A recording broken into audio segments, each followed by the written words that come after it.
You know how to drive this thing? Relax.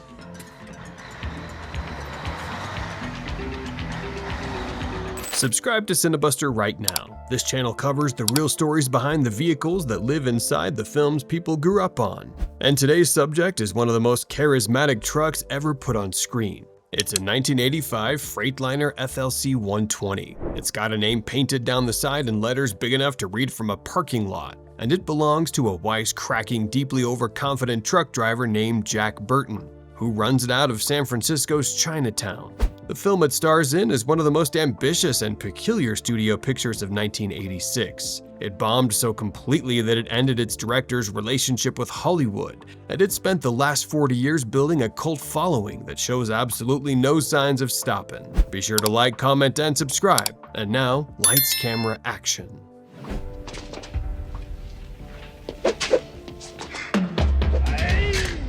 To tell the story of the Pork Chop Express, you have to start with John Carpenter, because the truck and the man are inseparable in the history of this film. By the mid-1980s, Carpenter had already made Halloween, The Thing, Escape from New York, and Starman. He was a filmmaker with a genuine commercial track record and a reputation for working fast, which is exactly why 20th Century Fox came to him in the summer of 1985 with a project that needed to move immediately. The original screenplay for Big Trouble in Little China had been written by Gary Goldman and David Weinstein.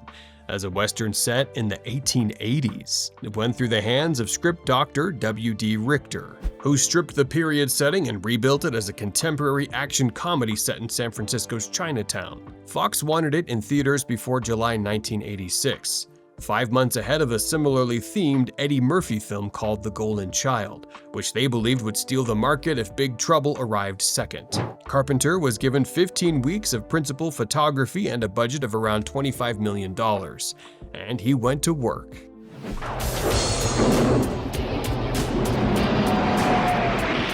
just listen to the old Pork Chop Express and take his advice on a dark and stormy night, all right? The studio wanted Clint Eastwood or Jack Nicholson in the lead. Neither was available. Carpenter cast Kurt Russell instead, a decision that, in retrospect, was obviously correct, and at the time was resisted by almost everyone above Carpenter's pay grade. Russell and Carpenter had worked together on Elvis, Escape from New York, and The Thing, and Carpenter understood that what Jack Burton needed was not a traditional action hero, but something more specific. A man who believes himself to be the most competent person in any room, and is repeatedly and gleefully wrong about that. Russell understood it too. What you see on screen is a performance built around a specific inversion. Jack Burton is the sidekick who thinks he is the lead, and the actual hero is his friend Wong Chi, played by Dennis Dunn. Carpenter described it that way explicitly. The studio never quite understood what they were funding. Kim Cattrall joined the cast as Gracie Law. James Hong played the 2,000-year-old sorcerer Lo Pan. The martial arts choreography was handled with the help of James Liu. Production shot on the Fox lot in Los Angeles and elaborate sets built to recreate the underground world beneath Chinatown, while early exterior scenes were filmed on location in San Francisco. The truck was in those location scenes. It was also in the scenes on the Fox lot, and Russell was driving it himself. They took the key. Well, don't you have a spare? Of course I do, but it's underneath the... Oh. The Freighter FLC 120 is a conventional cab-over truck from the early 1980s, long-nosed, wide-shouldered, built for the long haul in the most literal sense. By 1985, when the Pork Chop Express was built, Freighter had established itself as the choice of serious operators who wanted a cab that absorbed miles without punishing the driver. The FLC 120 configuration put the engine ahead of the cab rather than under it, a conventional layout that made it heavier at the front but also gave it a classic American big rig silhouette that was already iconic by the time Hollywood came calling. For the film, the truck received a custom extended sleeper cabin bolted behind the cab, giving Jack Burton somewhere to supposedly live on the road. The livery is what makes it. Pork Chop Express down the side, the chrome accents, the CB antenna, the twin stacks pointing skyward. It is not a subtle vehicle. It's a vehicle built to announce itself from 3 blocks away, which is entirely consistent with the personality of the man behind the wheel.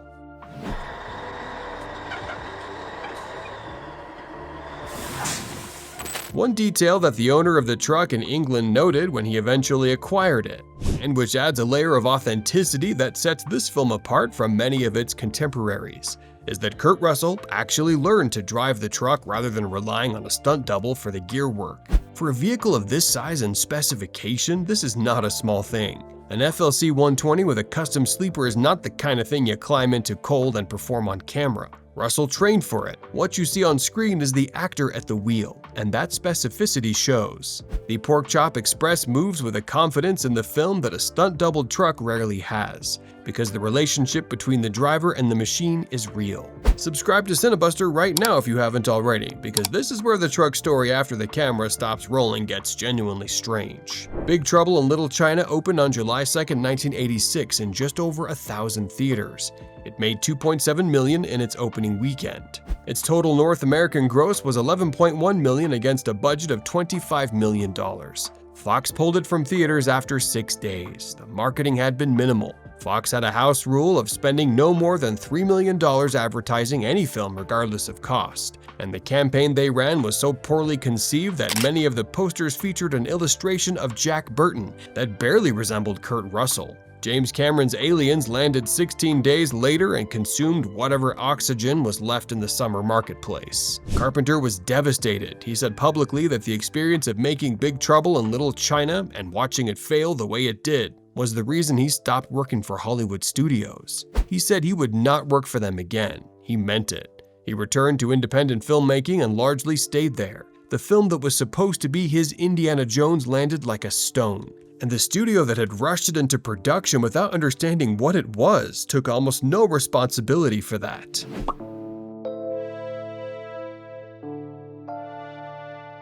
And then the VHS market saved it. Big Trouble in Little China found its audience on home video and cable in the late 1980s and throughout the 1990s. An audience that was exactly the right size, exactly the right type, and exactly the right level of obsessive. By the time people were talking about cult films on early internet forums, Big Trouble in Little China was already the answer to the question of what a cult film actually was. It currently sits at 71% on Rotten Tomatoes. Empire placed it among the 500 greatest films ever made, and the conversation around it has only grown. The truck in the opening monologue is one of the most recognizable vehicles in the entire history of genre cinema.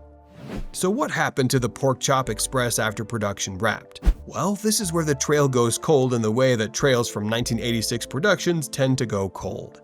There is no studio preservation record, no documented auction in the years immediately following the film's release. What is known, pieced together from enthusiast communities, from threads, and eventually one pivotal conversation on Facebook, is that the truck ended up in Maine. Specifically, it ended up in the hands of Ron O'Brien, owner of O'Brien Auto Shop in Calais, Maine, a small city on the Maine-New Brunswick border, about as far from San Francisco's Chinatown as it is possible to get within the continental United States. O'Brien ran the truck commercially.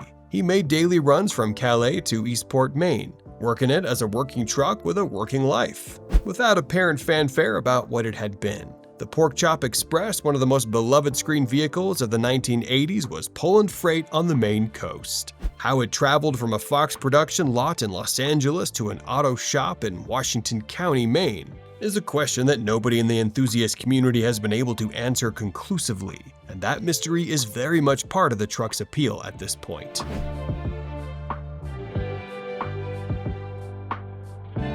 Ron O'Brien was 82 years old when a man named George Matthews sent him a message on Facebook. O'Brien had recently stopped driving. He was ready to let the truck go. A deal was done, and the 1985 Freightliner, still wearing its Pork Chop Express livery, was loaded for shipping. George Matthews, who lives on England's south coast, had grown up on American trucking films the way a certain generation of British kids did, on VHS tapes worn thin by rewinding. He had already built a Smokey and the Bandit Kenworth replica, and was deep into constructing a Convoy Mack RS700 tribute when the Facebook conversation with O'Brien happened. He had not been looking for the original Pork Chop Express. He found it anyway. The truck arrived in England and went into Matthews' care. He has described it as his favorite to drive out of his entire collection. Not his most expensive, not the one that took the most work, but the one he reaches for when he wants to actually move. The 450 horsepower Caterpillar engine under the hood is one reason for that. The truck's comfort on long runs is another. For a machine that spent its post-Hollywood life hauling freight up and down the Maine coast, it came to England in remarkably good order.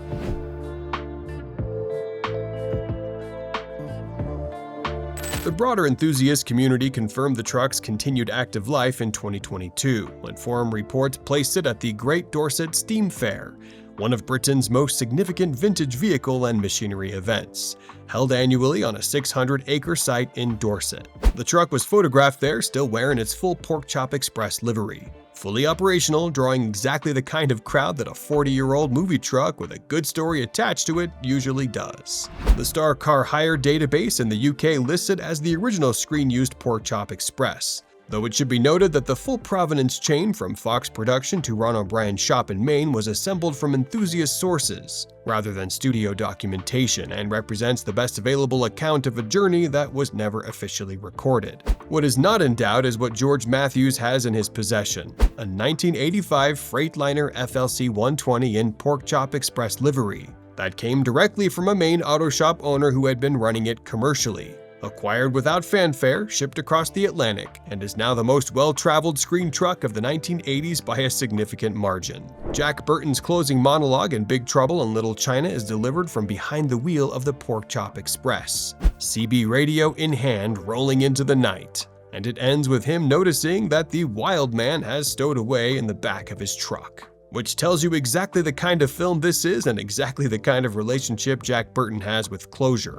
The truck itself has done something similar. It refused to stay still. It worked the Maine coast for decades, crossed an ocean, showed up at a steam fair in Dorset, and is currently sitting on England's south coast being kept alive by a man who grew up watching American trucking movies on VHS and decided to collect the originals. John Carpenter called Big Trouble in Little China a wonderful film, and said he was proud of it. The Pork Chop Express, still running in proper livery somewhere in the English countryside, seems to agree. Subscribe to Cinebuster and drop in the comments below. Did you love Big Trouble in Little China? And we'll see you in the next one.